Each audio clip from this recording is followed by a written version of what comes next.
I never thought I'd be in this position, spilling my guts to strangers on the internet, but here I am. I'm a 34-year-old guy, married to Lisa, who's 33, and we've been together for nearly a decade. We have a 6-year-old son, Caleb, who's my entire world. And if I'm being honest, the only reason I haven't completely lost it over what I'm about to share. For most of our marriage, I thought we were rock solid. Sure, we had our ups and downs, who doesn't? But I loved Lisa. I still do, and that's the worst part. We met in college when I was this awkward engineering major, and she was the beautiful, confident communications student who somehow chose me. We clicked right away, and it wasn't long before we were inseparable. Fast forward a few years, and we were married, raising Caleb, and living what I thought was a picture-perfect suburban life. Lately, though, things have felt different. It started small, like how these things always do. Lisa was always someone who cared about her appearance, but over the past few months, it's been like she flipped a switch.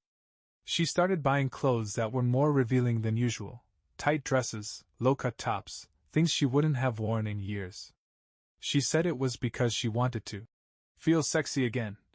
And I didn't push. I get it. Being a mom and juggling work can make anyone feel like they're losing themselves, and I wanted to be supportive. Then came the gym.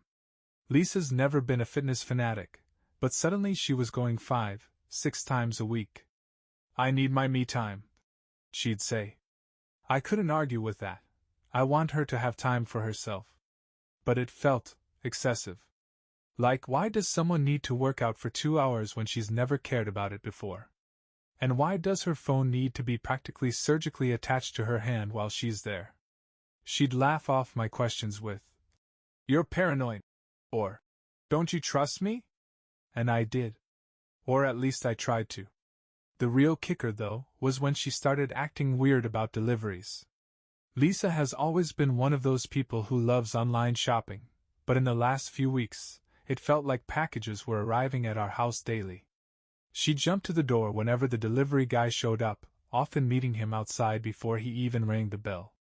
"Just trying to make it easier for him," she'd say with a grin. It seemed overly friendly, but again, I didn't want to overthink it. Caleb worships her, and I always thought Lisa was a great mom and wife.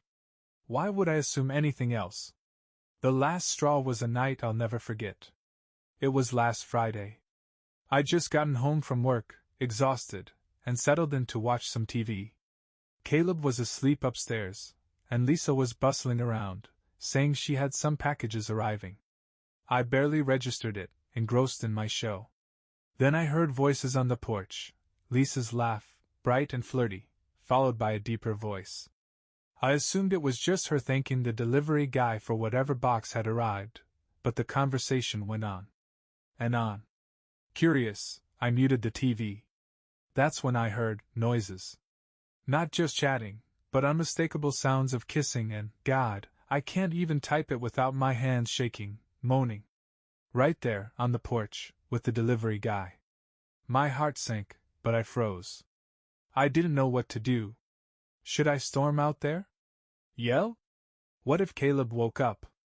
So I just sat there, unable to move, while my world crumbled. Eventually, I heard her come back inside, acting like nothing happened. She sat down next to me on the couch, her face flushed, and asked what I wanted to watch next, as if everything were perfectly normal. I couldn't even look at her.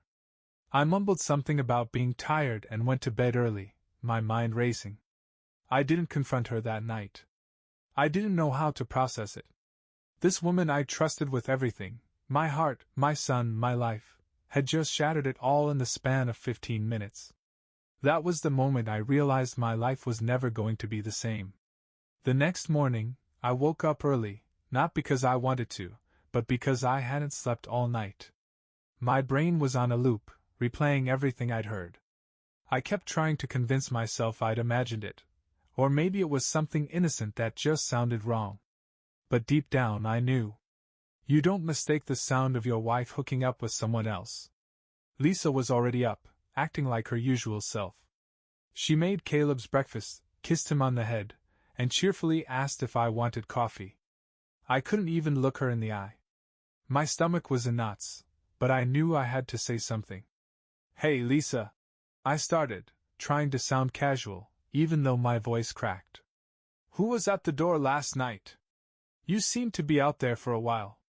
Her face didn't change, not even a flicker of guilt. "Oh, just the delivery guy. You know how they are, always showing up late. He was dropping off a package I didn't want sitting outside overnight." "That's it?" I asked, trying to keep my voice steady. "Yeah." "Why?" she said, tilting her head with a smile that now felt fake. I almost let it go. Almost. But something inside me wouldn't. Because I thought I heard more than talking. That's when her demeanor shifted. Her smile faltered, and she shot me a look that was half defensive, half annoyed. "What are you implying, Dave?" she snapped. "I'm just saying it sounded like." "Like what?" "Spit it out," she interrupted, her tone sharp now. "Because it sounds like you're accusing me of something ridiculous." I froze, unsure whether to push harder or back off. Part of me wanted to believe her. I mean, this was Lisa. My wife. The woman I'd built a life with. She wouldn't, would she? Never mind. I muttered, my voice barely audible. But it didn't end there. Something in her reaction stuck with me, and I couldn't shake the feeling that she was lying. So when she went upstairs to shower, I did something I'd never done in our entire marriage.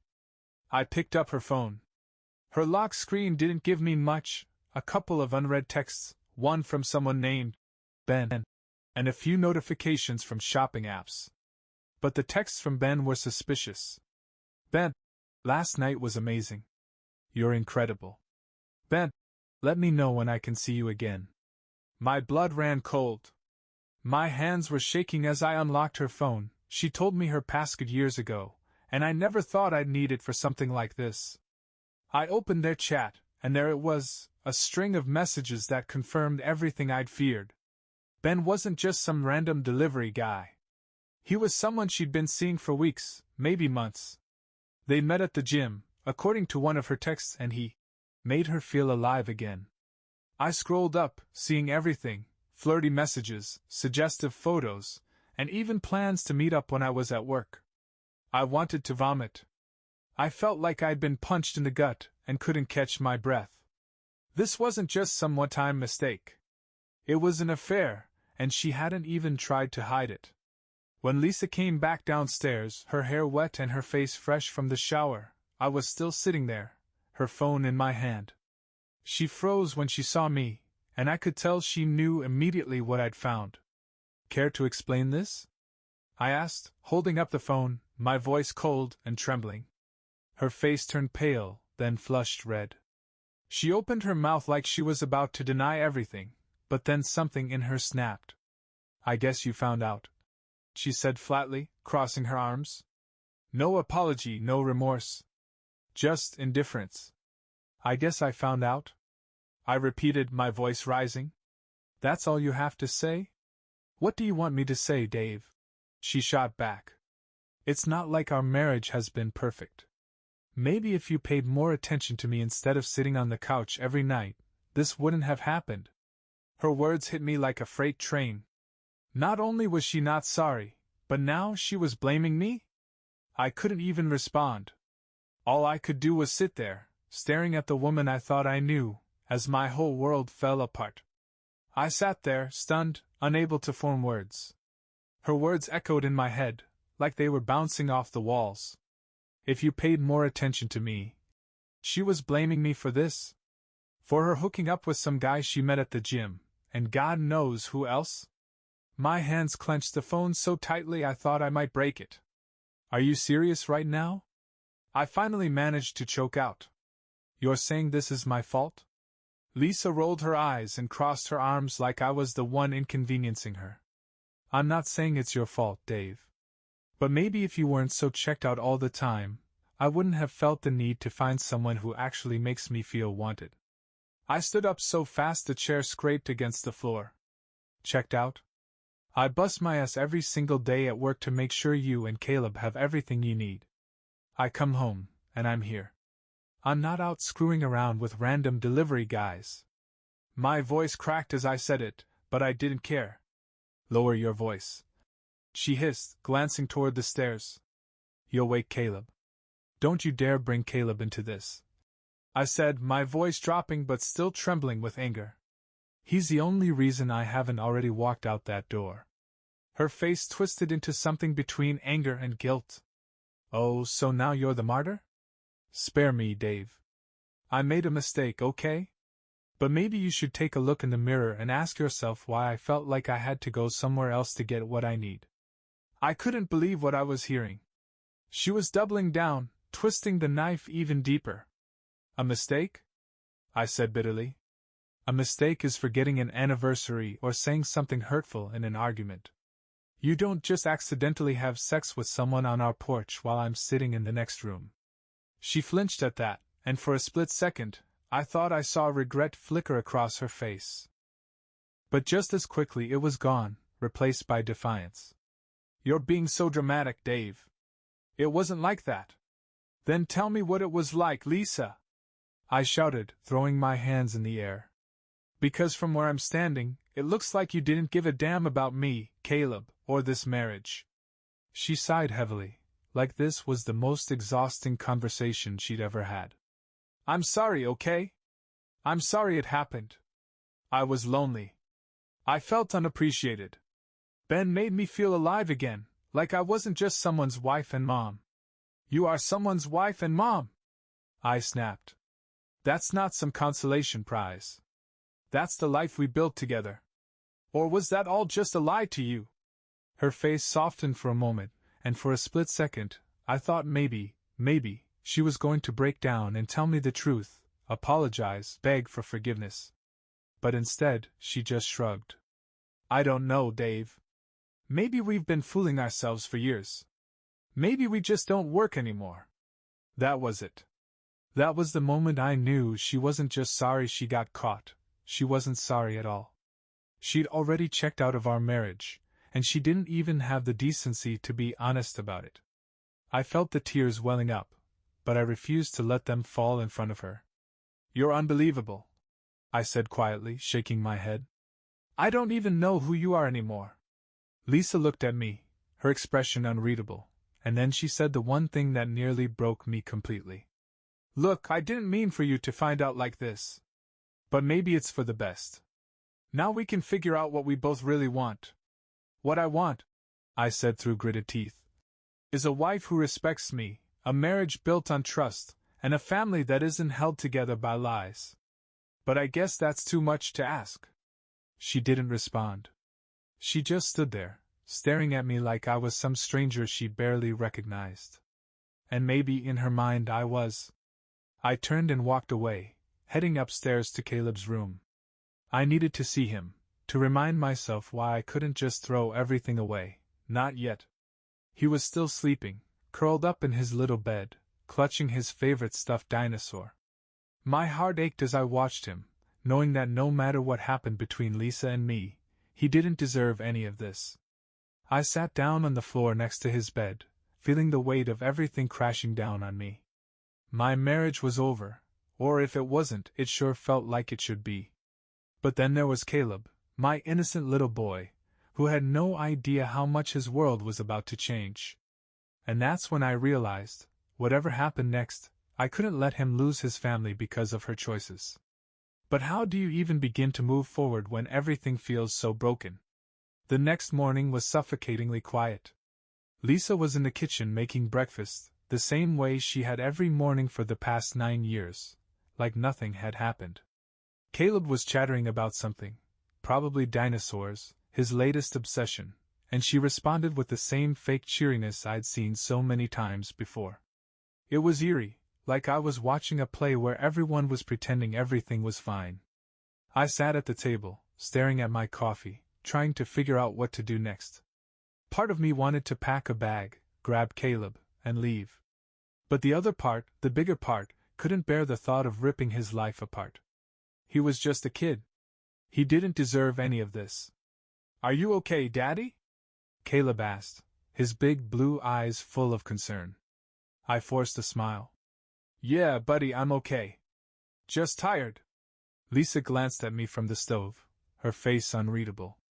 I knew she could feel the tension too, but she was doing a damn good job of pretending it wasn't there. I wanted to scream at her, to tell Caleb exactly what kind of person his mother was, but I knew that wasn't fair. No matter how much I hated her in that moment, she was still his mom. After breakfast, Lisa pulled me aside. "We need to talk," she said in a low voice. "No kidding," I replied, my tone sharp. "We should have done that a long time ago." She sighed and crossed her arms, leaning against the counter. "Look, I know you're angry." "Angry?" I cut her off, my voice rising despite my effort to keep calm. "I'm beyond angry, Lisa. You didn't just betray me. You betrayed our family. You betrayed Caleb." "Keep your voice down," she hissed, glancing toward the living room where Caleb was playing. "I don't want him to hear this." "Oh, now you care about what Caleb hears?" I shot back. "Did you care when you were sneaking around with Ben? Did you care when you were screwing him on our porch?"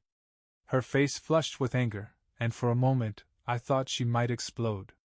But instead she took a deep breath and said, "I already told you I'm sorry. What more do you want from me, Dave?" "I want you to tell me the truth," I said, my voice shaking. "How long has this been going on? How many times? And why the hell did you think it was okay to bring it into our home?" She looked down at the floor, avoiding my gaze. "It wasn't supposed to happen like that," she muttered. "Then how was it supposed to happen, Lisa?" I asked, throwing my hands in the air. "Were you planning on keeping it a secret forever? Or were you just waiting for me to catch you so you wouldn't have to feel guilty anymore?" She didn't answer right away. Finally, she said, "It's been a couple of months. I met him at the gym, and we started talking. He made me feel special. Like I mattered." "And I didn't?" I asked, my voice barely above a whisper. She looked up at me then, her eyes full of something I couldn't quite place. "Regret? Pity? You used to," she said softly. "But somewhere along the way, it felt like we stopped being partners and just became roommates." Her words hit me like a punch to the gut. I wanted to argue, to tell her she was wrong, but deep down, I knew there was some truth to what she was saying. We had drifted apart. But wasn't that normal after almost a decade of marriage? Wasn't that just life? "That doesn't give you the right to do what you did," I said, my voice cracking. "If you were unhappy, you should have told me. We could have worked on it. But instead, you threw everything away." "I didn't mean to hurt you," she said, her voice trembling now. I didn't know what else to do." "You didn't know what else to do?" I repeated, incredulous. "How about talking to me? How about being honest? How about not cheating on me?" She didn't say anything, just stood there, staring at me with tears in her eyes. And for the first time since this whole mess started, I saw a flicker of the woman I'd fallen in love with all those years ago. But it wasn't enough. Not after everything she'd done. "I don't know if I can forgive you for this, Lisa," I said finally, my voice heavy with emotion. "And even if I could, I don't know if I'd want to." She nodded, a single tear rolling down her cheek. "I understand." But did she? Did she really understand what she'd done? What she'd taken from me, from Caleb, from all of us? I walked away before I said something I couldn't take back. I needed time to think, to figure out what the hell I was going to do next. But one thing was clear, nothing would ever be the same again. After the confrontation, I needed to get out of the house. The walls felt like they were closing in, and every glance at Lisa felt like a fresh wound. I told her I was going to the store, but really, I just needed to clear my head. I drove aimlessly for a while, gripping the steering wheel so tight my knuckles turned white. I ended up at a park Caleb and I used to visit when he was little. The sight of the playground, empty in the early morning, brought back a flood of memories. Me pushing him on the swings, his laughter echoing as he slid down the big slide, Lisa watching us with that proud smile of hers. It was almost too much. I sat on a bench, staring at nothing, replaying everything she'd said. We stopped being partners and just became roommates. That line kept running through my head. Was she right? Had I been so focused on work, on providing for the family, that I'd neglected the marriage? But even if I had, how did that justify what she did? I tried to think back to when things had started to change. Maybe it was after Caleb was born. The stress of a newborn, sleepless nights, and juggling work and parenthood had taken a toll on both of us. Then there was the financial strain. Lisa took a break from work to stay home with Caleb for the first few years, and while I never resented her for it, it put a lot of pressure on me. Somewhere in the chaos, I guess we stopped seeing each other as husband and wife and started seeing each other as, well, like she said, roommates. But that didn't mean I'd stopped loving her. It didn't mean I'd given up. I sat there for what felt like hours, trying to figure out what the hell to do. Part of me wanted to call a lawyer, start the process of splitting up, and be done with it. But then there was Caleb. How do you explain something like this to a 6-year-old? How do you tell him his mom and dad aren't going to live together anymore? The thought of his little face crumpling broke me all over again. When I finally got home, Lisa was in the living room, sitting on the couch with her arms crossed. She looked up when I walked in, but neither of us said anything. The silence was heavy, the air between us thick with tension and unspoken words. I sat down in the armchair across from her, running my hands through my hair. "We need to figure out what we're going to do," I said finally. Lisa nodded but didn't say anything. "For Caleb's sake, I think we need to keep this as civil as possible," I continued. "I don't want him to feel like his whole world is falling apart." "Do you want me to leave?" she asked quietly. The question caught me off guard. I hadn't thought that far ahead yet. "I don't know," I admitted. "Part of me thinks that might be best, but another part of me doesn't want to disrupt his life any more than we have to." Lisa nodded again, her eyes downcast. "I'll do whatever you think is best, Dave." Her words felt empty, like she was just saying what she thought I wanted to hear. "I don't even know what's best right now," I said, my voice heavy with exhaustion.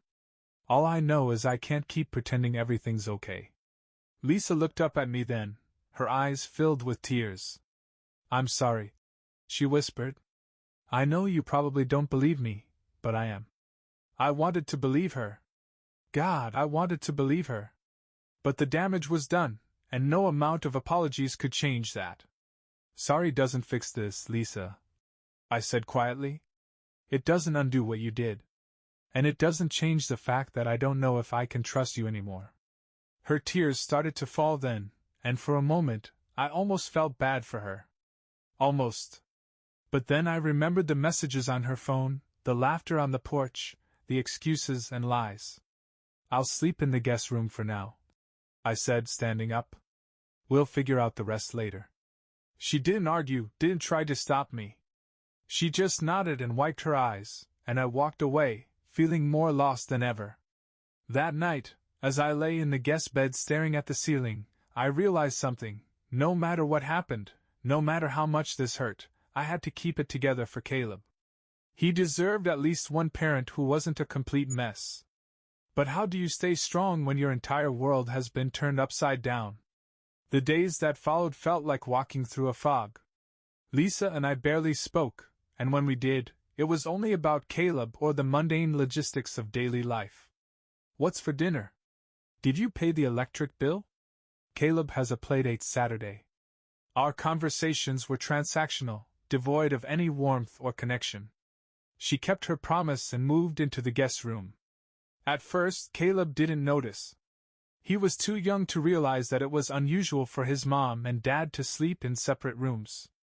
But as the days went on, he started asking questions. "Why isn't Mommy sleeping in your bed?" he asked one evening while I was tucking him in. His little face was scrunched up with confusion, and I could tell he was trying to make sense of something that didn't fit in his 6-year-old world. "Mommy and I just need a little space right now," I said, forcing a smile. "Sometimes grown-ups need to figure things out, but we both love you very much. That will never change."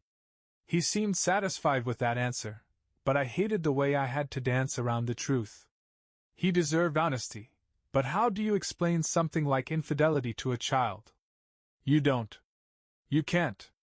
Lisa, for her part, tried to maintain some semblance of normalcy. She was still attentive with Caleb, still made his lunches, still helped him with his homework. But when we were alone, the weight of what had happened hung between us like a brick wall. One night, about a week after the confrontation, she came into the guest room while I was sitting on the bed, staring at my phone. "Can we talk?" she asked hesitantly. I looked up at her, my stomach knotting. Part of me wanted to tell her to leave, to just let me be. But another part of me knew we couldn't avoid this forever. "Sure," I said, setting my phone down. She sat on the edge of the bed, her hands folded in her lap. She looked small. Vulnerable. It was a side of her I hadn't seen in a long time. "I know I hurt you," she began, her voice barely above a whisper. "And I know I can't take it back. But I need you to know that I never stopped loving you." I scoffed, unable to hold back.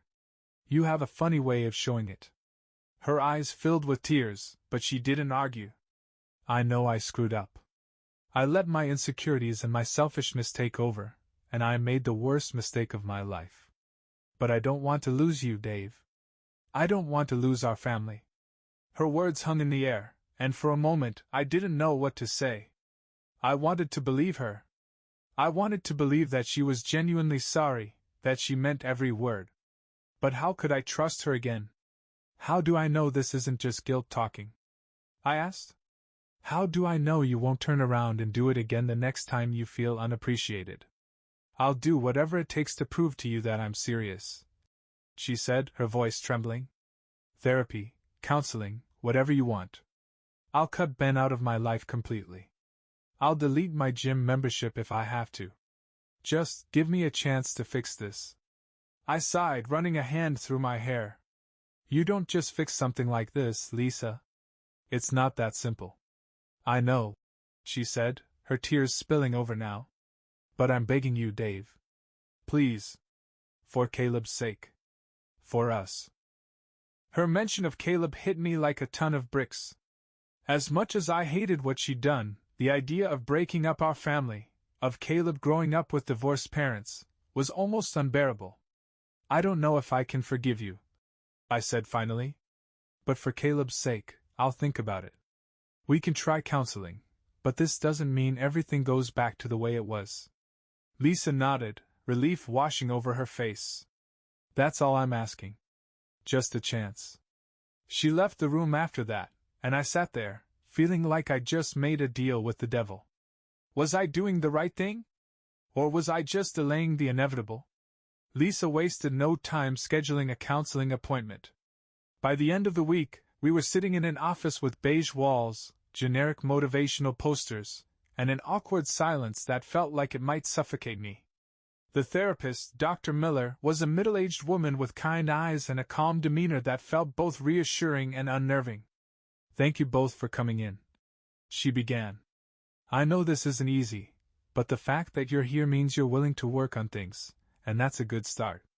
I didn't feel like it was a good start. I felt like I was being dragged here out of some moral obligation to keep my family intact. But I stayed quiet and let Lisa take the lead, which she did with a rehearsed-sounding apology. "I know I've hurt Dave deeply," Lisa said, her voice shaking. "I made a mistake, a terrible mistake, and I want to do whatever it takes to rebuild the trust I've broken." Dr. Miller nodded and looked at me. "Dave, how are you feeling about everything?" How was I feeling? Angry. Betrayed. Confused. But I couldn't find the words to express all of that in a way that didn't make me sound like I was just venting. "I don't know," I said finally. "I'm here because I don't want to give up on our family. But I don't know if I can ever trust her again." "That's a completely valid feeling," Dr. Miller said. "Rebuilding trust after infidelity is a long and difficult process, and it's okay to have doubts. What's most important is that both of you are honest and open with each other moving forward." Honesty. That word felt almost laughable after everything Lisa had done. But I didn't say that. I just nodded, trying to keep the bitterness out of my voice. Dr. Miller asked us to talk about the state of our marriage before the affair. Lisa went first, painting a picture of loneliness and disconnection. She said she felt like I wasn't emotionally present, like I saw her as just another part of my routine instead of my partner. It stung to hear her say those things, but part of me wondered if she was right.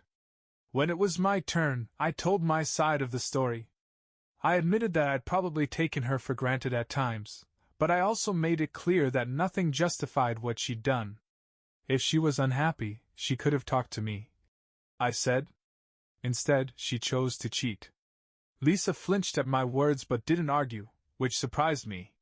She seemed genuinely remorseful, but I couldn't tell if it was because she regretted what she'd done or just regretted getting caught. Dr. Miller listened carefully, asking questions and guiding the conversation when it started to veer off track. She suggested we work on small steps to rebuild communication and connection, starting with weekly check-ins, where we could talk about our feelings in a safe, non-judgmental way. I know it might feel forced at first, she said, but the goal is to create a space where you can be honest with each other without fear of backlash. Lisa nodded enthusiastically, as if she were already committed to the process. I wasn't so sure. The idea of sitting down with her every week and baring my soul felt exhausting. But I agreed to try, if only for Caleb's sake. After the session, Lisa seemed hopeful. I think that went well, she said as we walked to the car. Sure, I muttered, not really meaning it. She stopped and grabbed my arm, forcing me to look at her. Dave, I know you don't believe me yet, but I am sorry. I want to fix this. I want to fix us.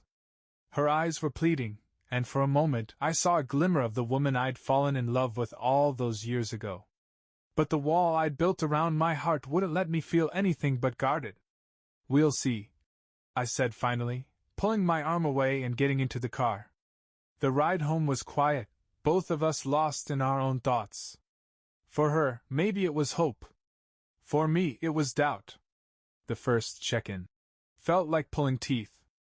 We sat across from each other at the kitchen table after Caleb went to bed, the air between us heavy with awkwardness. Lisa had a notebook and pen, as if she were preparing for a job interview.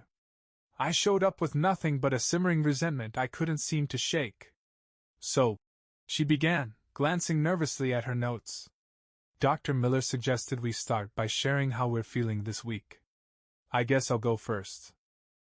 I crossed my arms and leaned back in my chair, waiting for whatever performance she had planned.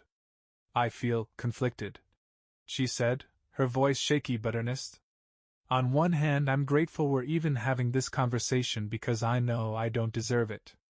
On the other hand, I feel scared. Scared that no matter what I do, it won't be enough to fix this. I didn't respond right away. Her words sounded sincere, but my guard was up. How many times had she lied to me in the past few months? How could I trust anything she said now? What about you? She prompted when the silence stretched too long. I sighed, staring down at the table. I feel numb, I admitted. Some days I'm so angry I can't see straight. Other days, it's like I don't feel anything at all. I'm just going through the motions. Lisa nodded, her eyes brimming with tears. I hate that I did this to you. To us. I hate that I hurt you so much. Then why did you do it? I asked, my voice sharper than I intended. Why wasn't I enough?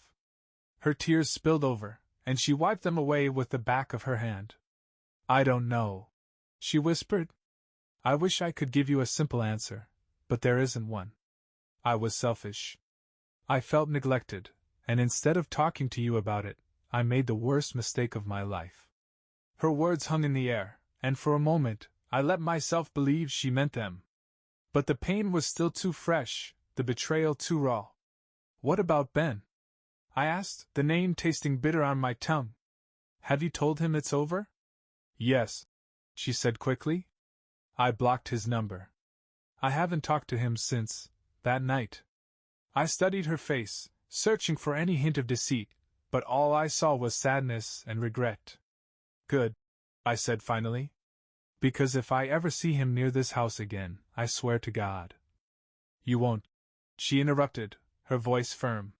He's out of my life. Completely.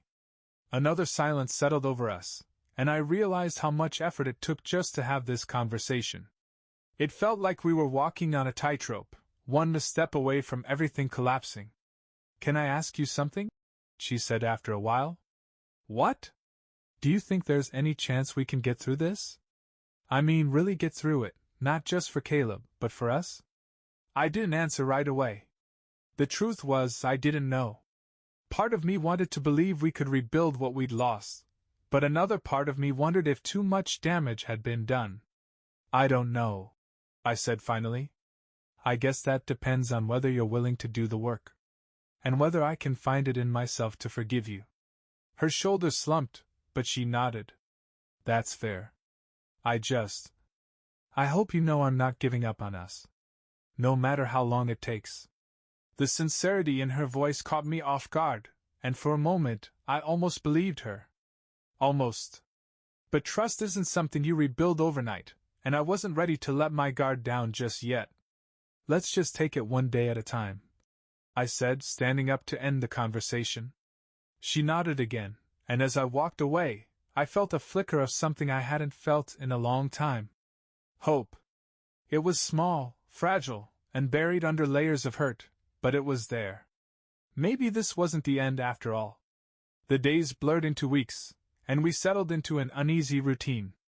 Lisa was trying, really trying, but every gesture of hers felt tainted by what had happened. She started leaving me little notes in the morning, things like, "I appreciate you," or "Thank you for everything you do." She'd cook dinner every night, make Caleb's favorite snacks, and even tried watching some of the shows I liked, asking questions about them like she was genuinely interested. At first, it annoyed me.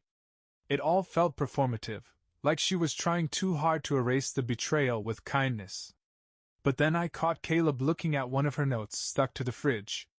He squinted at it, sounding out the words aloud. "I love you and I'm grateful for you." He turned to me and grinned, his missing front tooth making him look even more innocent. "Mommy loves you a lot, huh, Daddy?" I couldn't answer. My throat tightened, and I just nodded, forcing a smile. Caleb didn't need to see my doubts or feel the weight of what was happening between his parents.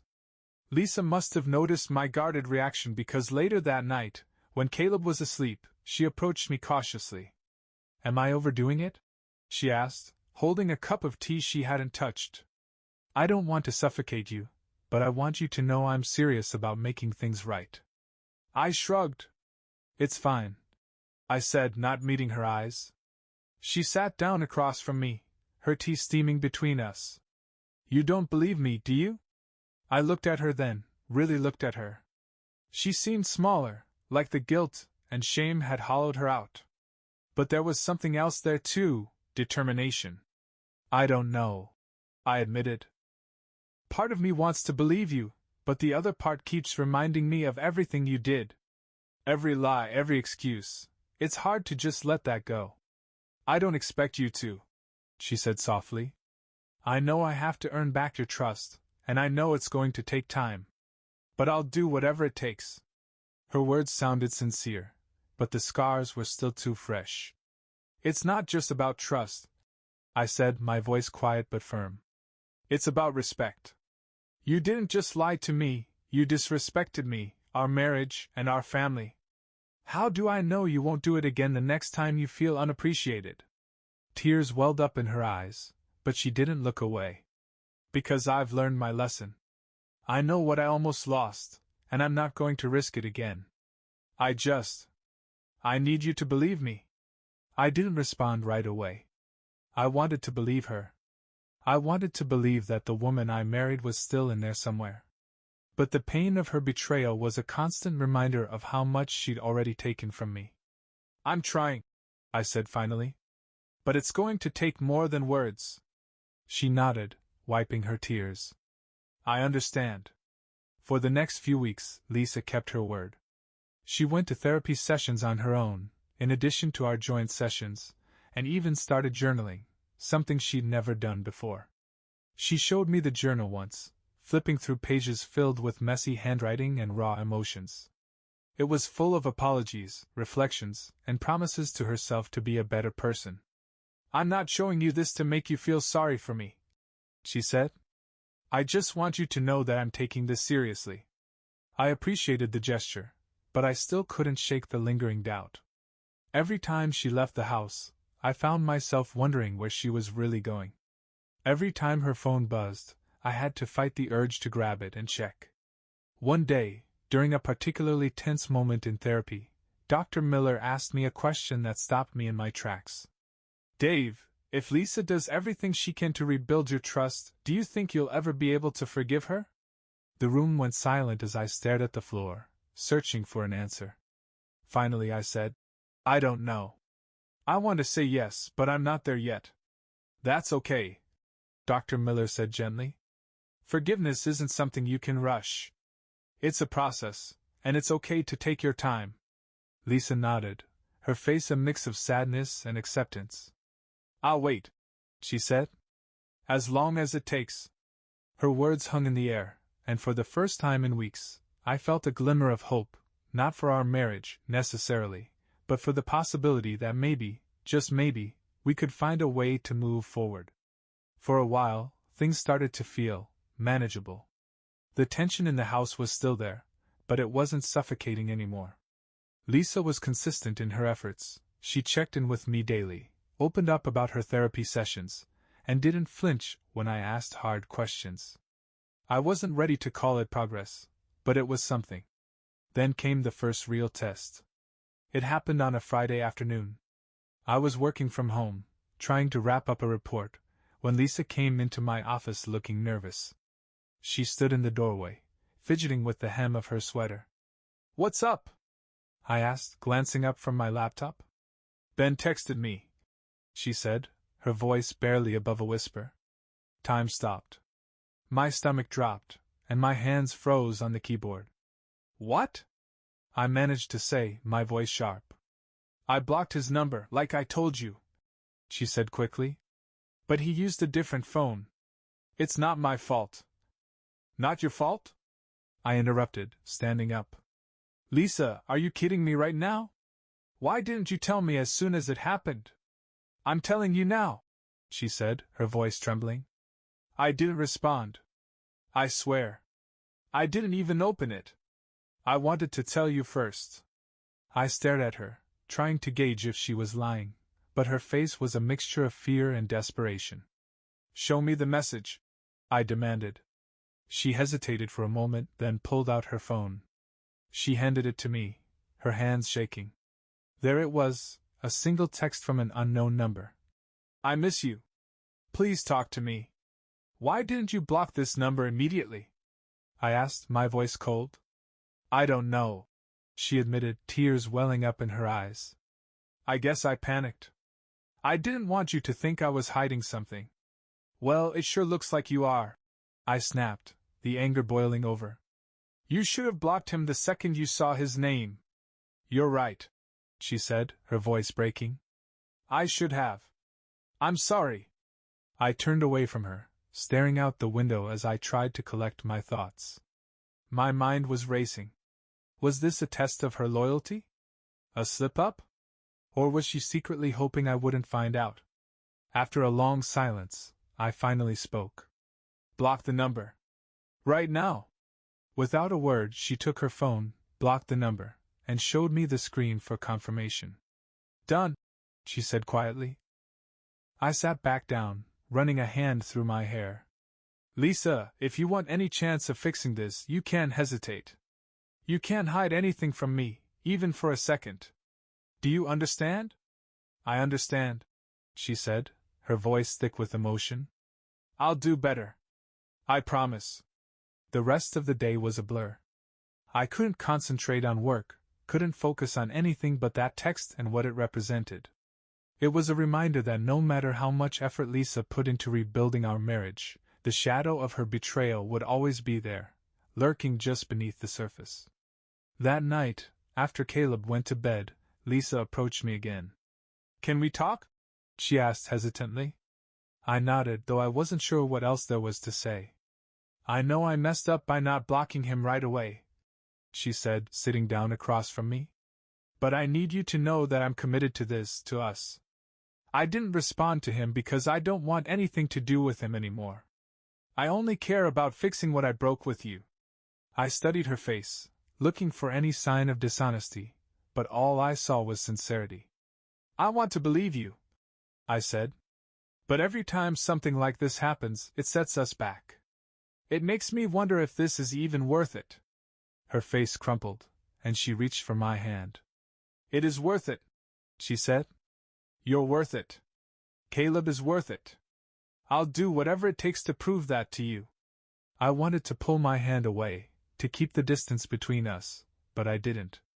Instead, I let her hold it, even though it felt like holding on to something fragile and broken. Just don't let it happen again, I said finally. Because I can't keep doing this. I won't, she promised, her voice steady this time. I swear I won't. That night, as I lay in bed, I realized something. This wasn't just about trust anymore. It was about survival, surviving the fallout, surviving the doubt, and somehow, surviving each other. A week after the text incident, life had settled back into its fragile rhythm. Lisa continued with her therapy and check-ins, and I focused on work and Caleb. I was still on edge, but I was starting to believe she was trying to change. Then something happened that I didn't expect. One afternoon, I was outside mowing the lawn when a car pulled into our driveway. I squinted against the sun, watching as a man stepped out. It took me a second to place him, but when I did, my blood ran cold. It was Ben. I turned off the mower and marched toward him, my fists clenched. What the hell are you doing here?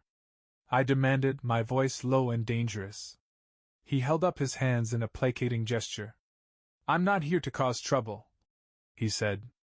I needed to say something to you.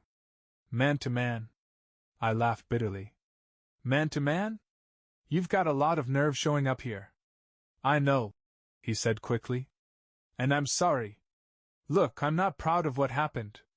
I didn't know Lisa was married at first, and by the time I found out I made a mistake.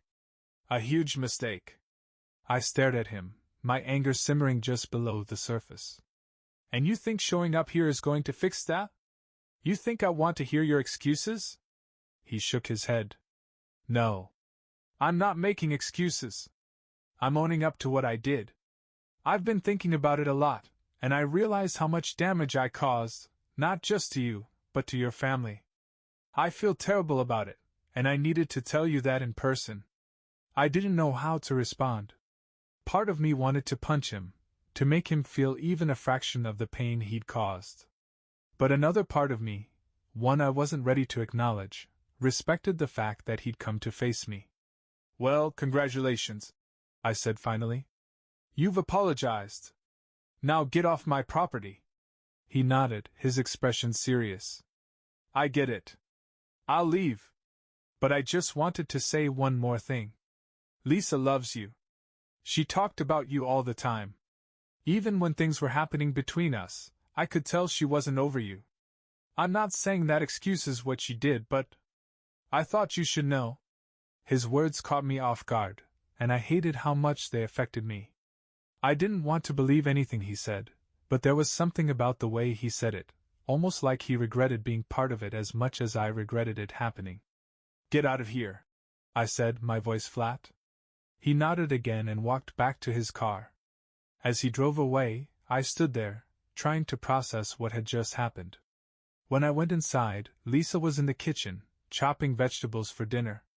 She looked up and immediately noticed something was off. What's wrong?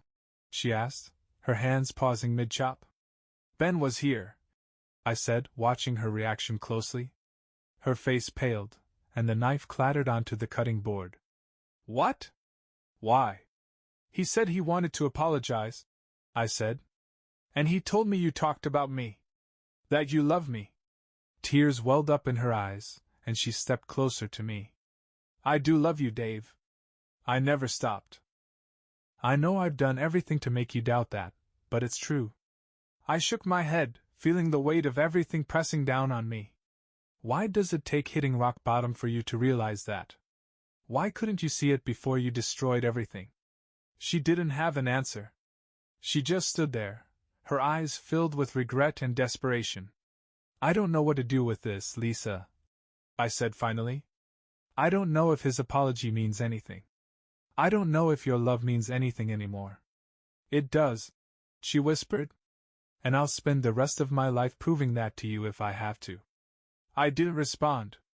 I just walked past her, needing space to think. Ben's apology had shaken something loose in me, but I wasn't sure if it was the beginning of healing or just another complication in an already impossible situation. After Ben's unexpected visit, I couldn't shake the conversation.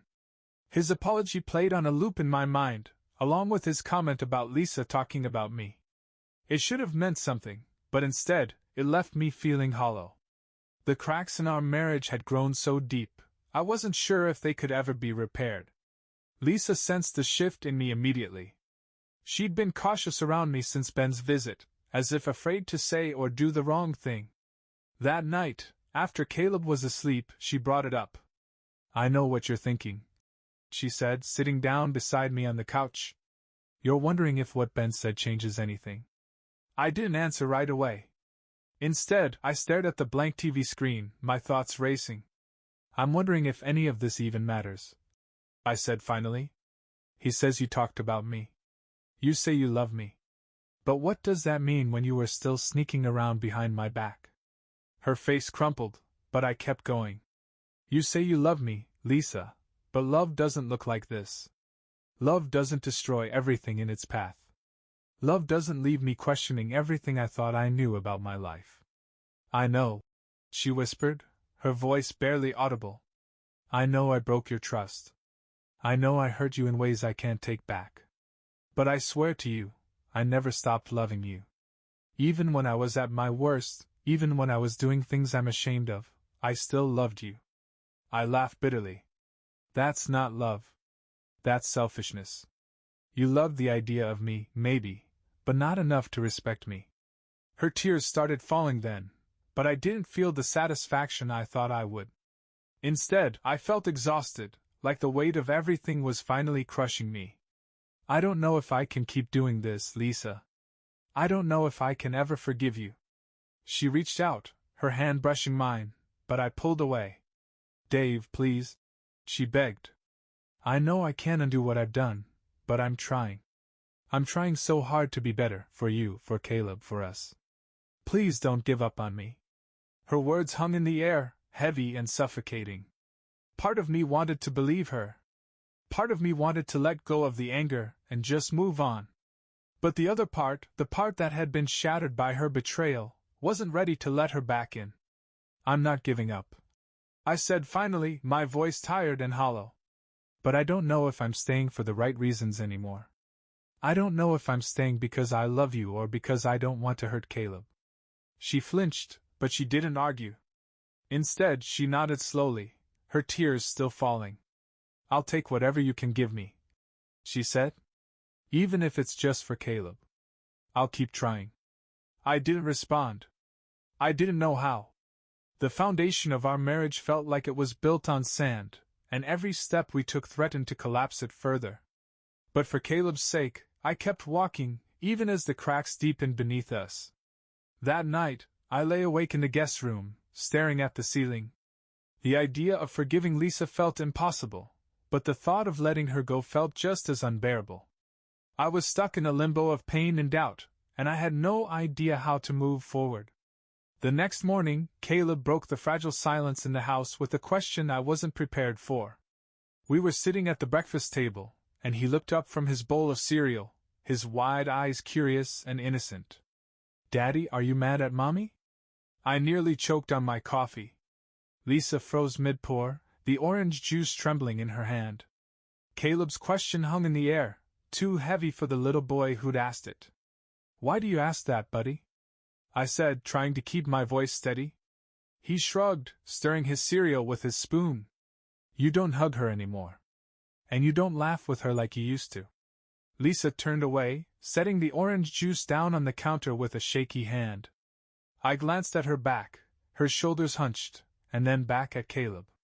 Sometimes grown-ups have disagreements, I said carefully.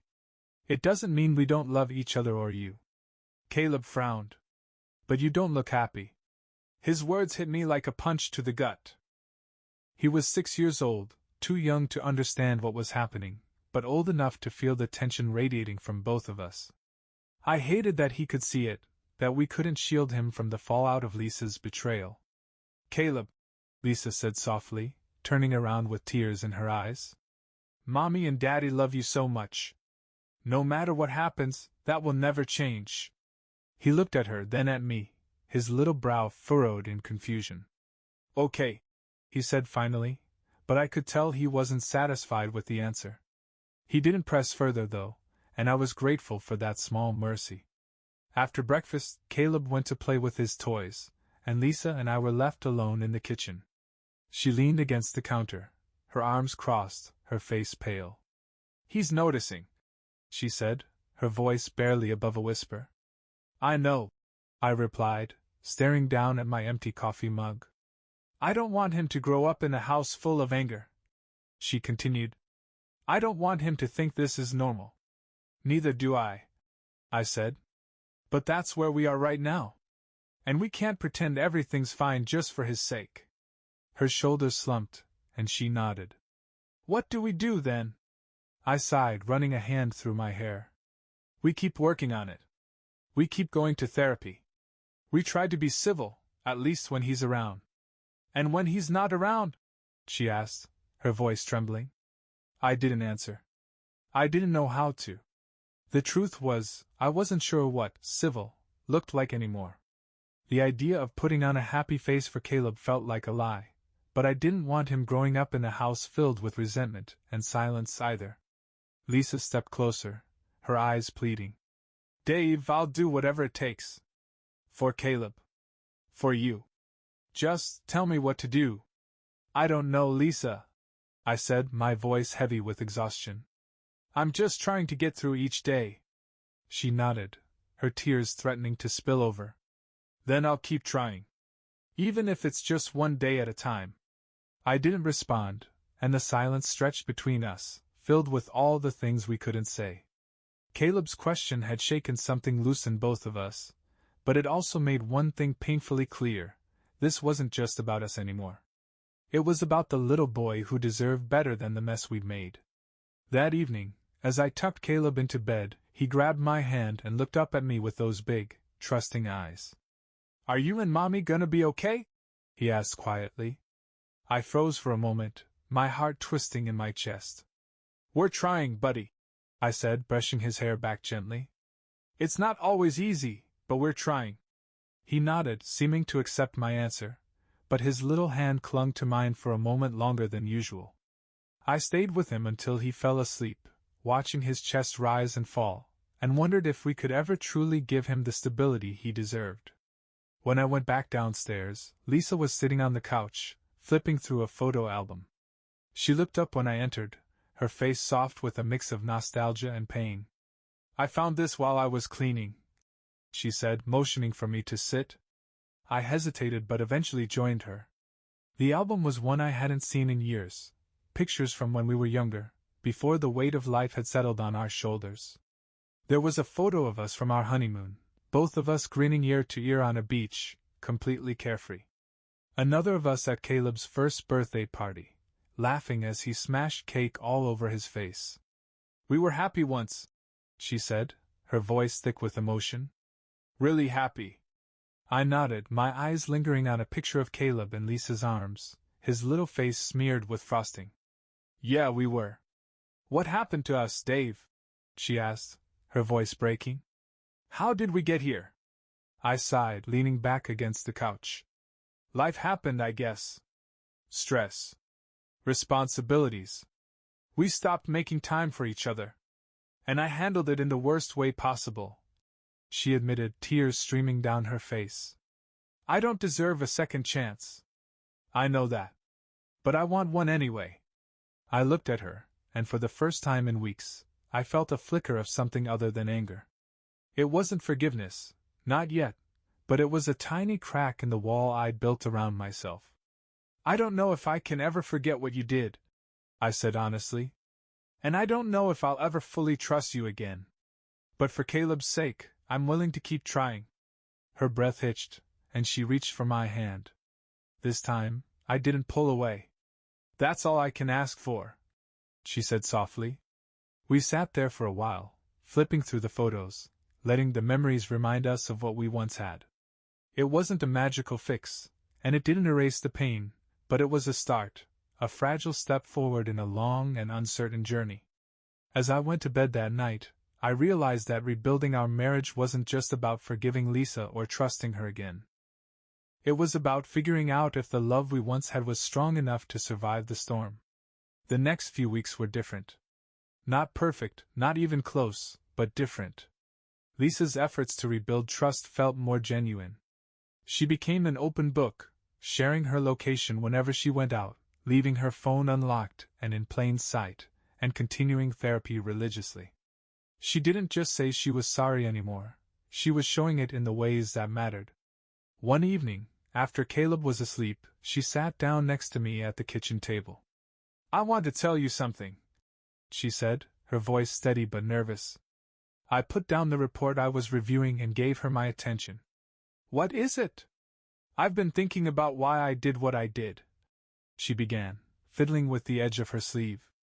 "At first, I told myself it was because I felt lonely or unappreciated, but that was just an excuse. The truth is, I was running away, from myself, from the problems I didn't want to face, from the guilt I already felt." I stayed silent, letting her continue. "I was selfish, Dave," she said, her voice breaking. "I thought I could fill the emptiness I felt by looking for attention somewhere else, but all I did was ruin the one thing that actually mattered. And I hate myself for it." Her honesty caught me off guard. For the first time, it felt like she wasn't trying to shift blame or sugarcoat what she'd done. She was owning it, fully and completely. "I'm not saying this to make you forgive me," she continued. "I know that's something you have to decide for yourself, and it might take a long time. But I needed you to know that I'm working on myself, not just for you, but for me too. Because I can't be a good wife or mother if I don't fix what's broken inside me." Her words hung in the air, heavy but somehow hopeful. For the first time since this nightmare began, I felt a small sense of relief, not because everything was fixed, but because it finally felt like we were on the same page. "Thank you," I said quietly. "For being honest." She nodded, tears glistening in her eyes. "I know I've given you every reason to doubt me, but I'm going to keep showing up. Every day, for as long as it takes." I believed her, or at least I wanted to. Trusting her again would be a long and difficult road, but for the first time, I could see the faintest glimmer of light at the end of the tunnel. That weekend, we had our first family outing in months, a trip to the zoo with Caleb. It was a simple day, filled with his laughter and excitement as he pointed out every animal and insisted we take a picture of him with each one. Lisa and I weren't holding hands or exchanging loving glances, but we were there together, and for Caleb, that seemed to mean everything. At one point, as we watched Caleb run ahead to the lion exhibit, Lisa turned to me. "Thank you," she said softly. "For what?" I asked, genuinely confused. "For not giving up on us," she said. "I know I don't deserve it, but I'm grateful." I didn't respond right away. Instead, I watched Caleb, his little face lighting up as he pressed against the glass to get a better look at the lion. "I'm not doing this for you," I said finally. "I'm doing it for him." "I know," she said. "But I hope one day, you can do it for you too." Her words stayed with me as we drove home, Caleb chattering in the back seat about his favorite animals. I wasn't ready to forgive Lisa yet, but I realized I was willing to keep trying, for Caleb, for me, and maybe even for us. It wasn't a happy ending, but it was a beginning. And sometimes that's enough.